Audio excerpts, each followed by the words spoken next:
বুধবার ট্যাংরায় একই পরিবারের 3 জনের রহস্য মৃত্যুর ঘটনায় ব্যাপক চাঞ্চল্য ছড়িয়েছে। ট্যাংরার 23/A অতুল সুর রোডে একই পরিবারের 2 মহিলা এবং একজন কিশোরীর দেহ উদ্ধার হয়েছে বলে খবর। ইতিমধ্যেই ঘটনাস্থলে পৌঁছেছে ট্যাংরা থানার পুলিশ।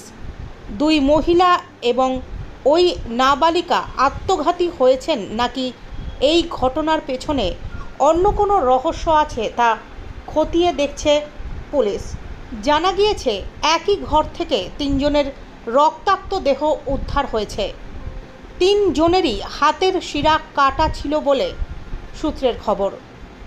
মৃতদের মধ্যে এক মহিলার স্বামী দুর্ঘটনায় আহত হয়ে মুকুন্দপুরের একটি হাসপাতালে ভর্তি রয়েছেন। এদিন সকালে EM বাইপাসের সামনে একটি দুর্ঘটনায় আহত হন 2 ব্যক্তি এবং এক নাবালক। সেই দুর্ঘটনার তদন্তে নেমে ট্যাংরার ওই ঠিকানায় পৌঁছন পুলিশ আধিকারিকরা। তখনই পুলিশ এই 3 জনের দেহ উদ্ধার করে। ফলে ওই দুর্ঘটনার সঙ্গে এই 3 জনের মৃত্যুর কোনো যোগসূত্র রয়েছে কিনা তা খতিয়ে দেখছে পুলিশ।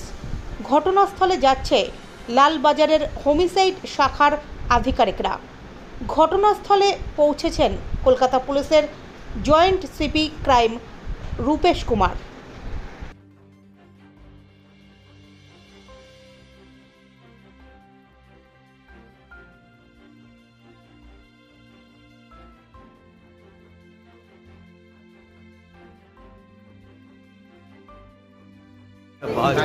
वन मिनट देवा আছে দেখে নেন